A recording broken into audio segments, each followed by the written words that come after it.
I have a confession to make. I don't really like Iron Mans. I mean, don't get me wrong, I will play an Iron Man from time to time. I did the draft Iron Man of Sacred Stones, I did the bosses Iron Man of FE5, and I've done a couple of Iron Mans in my free time off of stream or recording.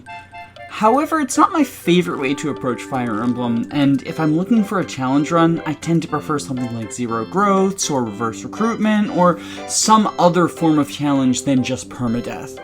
Part of this is because I have a really bad case of ADHD, and so sometimes I can just make decisions in haste and fucking have to deal with the consequences. But partially it's because an Iron Man just tends to encourage you to play in a slow, boring, cautious way. Like, the ideal way to approach an Iron Man is to not take any risks whatsoever, and most Fire Emblem games, even Romhacks, are beatable in an Iron Man setting if you do it this way. Sure, you might miss out on some optional rewards, such as recruitable characters or villages or whatnot, but as long as you see the end credits, those things don't matter too much. As such, my expectations for a hack specifically tailored around Iron Manning were not especially high. But boy was I wrong. Iron Emblem is an absolute masterpiece, and a large part of that comes from the fact that it is forced Iron Man. Due to the way the hack is coded, once you load a map, that's it. That's your only attempt. You can't restart if something goes wrong. You just have to roll with it. However, as a result of forcing the player to approach this game from an Iron Man perspective, everything around it is tailored to create the perfect Iron Man experience. And my hope is that through the course of this video, I can convince you to give it a try, even, or perhaps especially, if like me, you're not the biggest fan of Iron Mans in the vanilla games. Part 1. General game design. Aside from the premise of being forced into an Iron Man scenario, the big gimmick, as it were, of Iron Emblem is that all of your units are generics. This means there are no portraits, no death quotes, and not even any names. They are simply named given their positions, so Cavalry Squad number 3, Mage Squad number 1, etc, etc. This is more than just an aesthetics choice, however. These unit stats are quite poor, as they are modeled after the generic units that you get as replacements in FE11 and FE12 if you let enough of your main cast die. That said, I should be clear, unlike the Arcanea generics, these units' stats and classes are not determined randomly. You will always get the same units on the same chapters, and they will always have the same bases. It is simply that their base stat distribution is, shall we say, somewhat lacking, and that aspect of them is modeled after the generic units from 11 and 12. Now, playing with a group of weaklings is already pretty interesting, because it means you have to leverage every advantage that you can in order to make up for what your units lack in quality. For example, I find myself taking advantage of forest tiles and weapon triangle advantage far more in Iron Emblem than I do in vanilla, because those 1 to 2 extra points of damage are going to make a world of difference when my units aren't dealing much damage to begin with anyway. And that's not to mention the other incredibly powerful tool that comes from your units all being shitters: sacrifice strategies. Now, that may sound counterintuitive. After all, the best way to make up for a lack in unit quality is to increase your unit quantity. However, Iron Emblem has you covered here, as your unit quantity will keep pumping in. You get at least 1 new unit every map, and on most maps you get 3 or more new units. This means even in a blind playthrough, you can pretty liberally sacrifice people who aren't working out stat-wise, and know that their replacement is right around the corner. And that's kind of by design after all. This is war, and all of these generics are just bodies to get fed into the meat grinder that is the Forever War. I mean, heck, the game even warps a unit's inventory into the convoy upon their death, meaning the only thing you're truly losing is a speed-screwed soldier. That's not to say that all of the units in the hack blend together. There are definitely some standouts in the cast who are important, and you will feel it if you lose them. For example, in Chapter 2, you get 2 Axe Fighters and a Mercenary, and the Mercenary is one of the most important units in the early game, as he has a high enough sword rank to wield the Armor Slayer and good enough speed to double a lot of enemies. His bulk is not great because he's a generic mercenary, but he's pretty important, and it hurts when you lose him early in a run, because you won't get another mercenary for a while. On the other end of things, oftentimes you will get handed 2 or 3 units of the same class with identical bases and growths, and losing one of these doesn't hurt as badly because you kind of just have a backup waiting around. The tier list of Iron Emblem units would be hilariously impossible to read considering the female and male faces are the only ones out there, but it is interesting to look at the units and see which ones are valuable and which ones are kind of stinkers, and then throw away the stinkers because sacrifice strats are quite powerful. If you don't care about a unit's survival, you can really easily lure the enemy into a position that is not good for them. Now don't get me wrong, you could theoretically beat all of these maps without sacrifice strats, but given the incredibly large and very interchangeable roster you are handed, dismissing them out of hand feels like throwing away one of the more powerful tools in a fairly challenging ROM hack. Even if you were to ignore the forced Iron Man aspect, using your underpowered units in order to clear the tightly designed and fairly difficult maps is incredibly fun. There's no skills to be had here, this is just pure Fire Emblem fundamentals. Part 2. Map design. So I've mentioned a couple of times that I think the maps in Iron Emblem are really well designed, and this is a pretty big accomplishment because there's 21 of them, and the game was put together in 1 month. Seriously, Pandan suggested the idea to MournfulRelic, and a month later, MournfulRelic had completed the entire project. I wouldn't say any maps are bad either. There's certainly some that stand out more than others, but there's none that feel like stinker maps. And most importantly, they feel specifically designed with an Iron Man in mind, just like everything else in this game.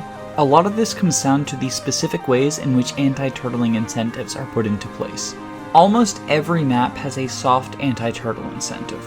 For example, if we look at the first chapter of the hack, you have a 6-turn survive map, but there is a village on the other side of the map. If you are unable to visit it in those 6 turns, you miss out on the rewards, which is 100 gold, which is a pretty big reward for that point in time. Oh yeah, by the way, if 100 gold sounds low, it's because the prices of everything is double digits in this game.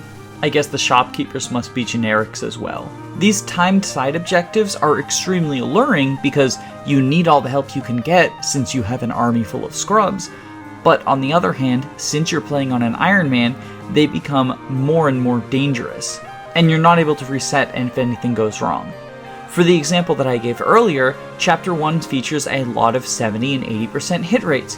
If you're going super aggressive and trying to get the village, you are inevitably going to have to do an attack where if you miss, your unit dies on retaliation. And that's just a risk that you have to take if you want to get those 100 gold. Now, this probably doesn't sound like a big deal in Chapter 1, because at this point resetting the run and resetting the chapter are the same thing. But these side objectives become more of a risk-reward weight when you are 5 chapters in, 10 chapters in, 15 chapters into the 20-chapter long campaign. Do we really care about the contents of that chest, or would I rather keep this generic scrub alive? And honestly, the answer to the question depends on what the rest of your army looks like.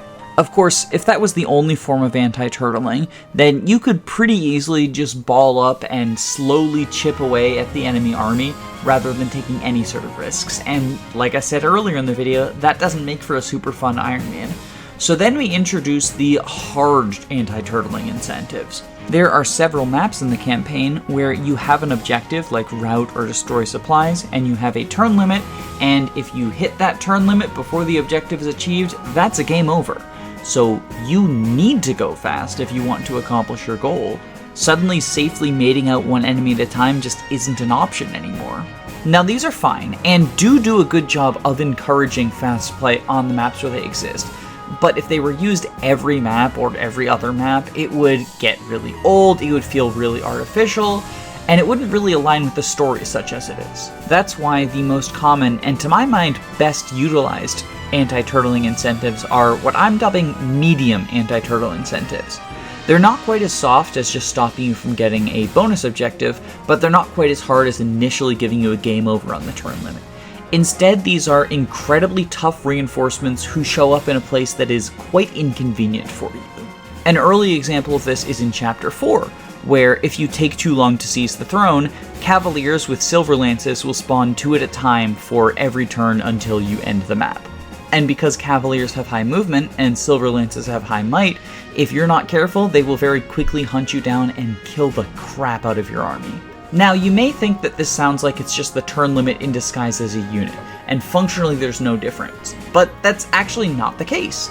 These units, while packing an incredibly hard punch, are absolutely killable, and at that point in the game you have access to several units with 2 range, be they archers or mages. So you can, if you so desire, kill the cavaliers in order to give you a little bit more time to complete the objective. You can also utilize sacrifice strats, which I've brought up several times in this, but I do think is an incredibly powerful tool in your arsenal in any Iron Man, but especially in this game. Maybe you have a unit who you've been dragging around since Chapter 1 and you've decided isn't worth the hassle anymore. Just stick them on the other side of the map from the people you care about and let the Cavaliers chase them down instead. This buys you a little bit more time to open chests and get your commander to the throne. Heck, in my first playthrough, on one of the mid-game maps, the anti-turtling reinforcements all showed up and caught me by surprise, but I wasn't able to reach the seize point yet, so I just had my units kill all of them. This meant that I was now able to take my leisurely time marching the commander down to seize the seize point. Still, throughout the campaign, the threat of incredibly strong units showing up behind me kept me on my toes and encouraged me to play as fast as I can, sometimes even tricking me into overextending because I didn't want to stick around too long and see who's going to wreck shop from behind. But okay, we've established that the maps do a good job encouraging you to play quickly, but what do the maps actually want you to do? Well, I'm so glad that you asked, hypothetical viewer. A lot of the maps use the fundamental Fire Emblem objectives, those being route, seize, and kill boss, and they execute them very well.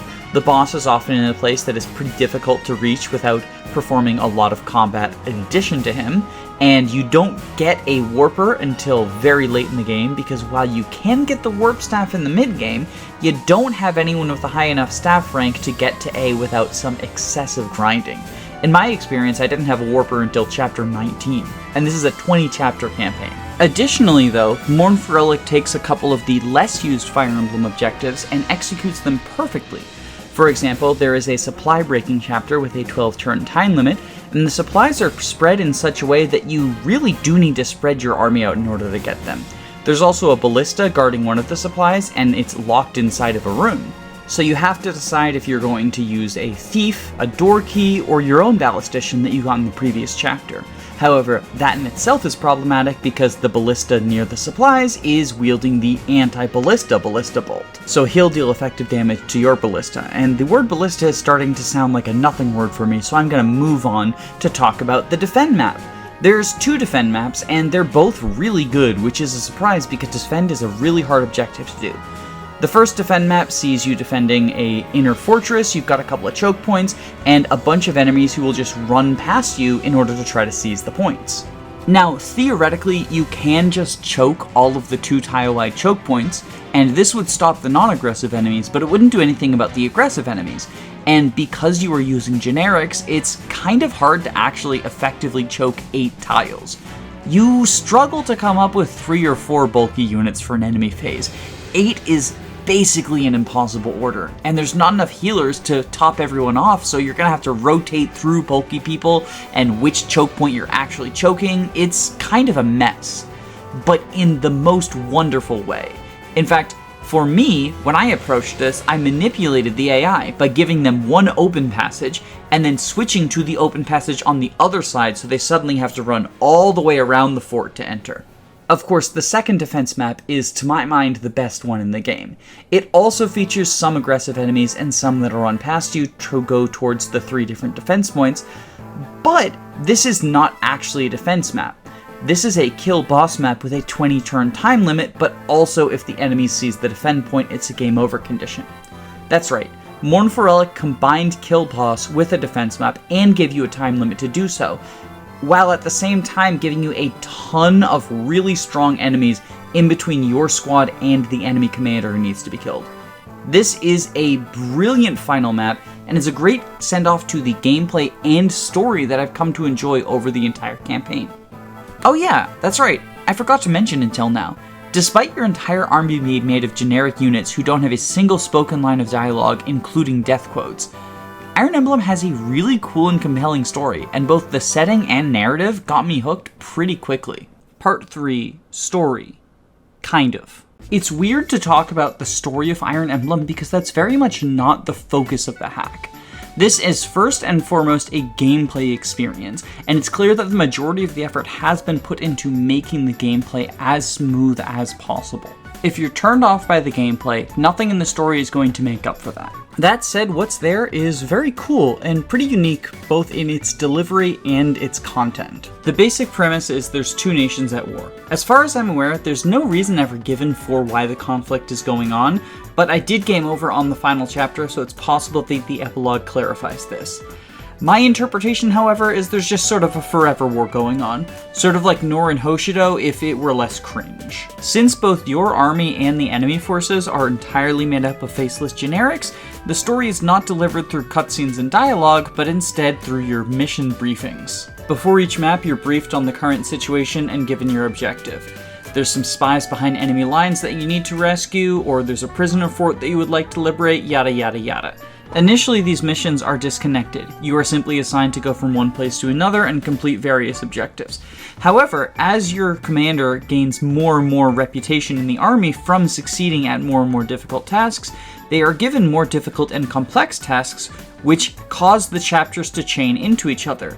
For example, you need to take down a fort, but in order to get there, you need to take a sea voyage, so there's a sea chapter, then you sneak in through the underground, but suddenly there's a collapse and you're trapped in the cave-in, and eventually you break into the fort and have to rescue the prisoners, capture the place, and then get out. It's not going to be winning any awards for the best story, but it doesn't aim to. It just aims to be a serviceable explanation as to why you were going to all of these places and doing all of these things, and it accomplishes that. And unlike Engage, it takes about 20 seconds to get the story instead of 20 minutes in between each chapter.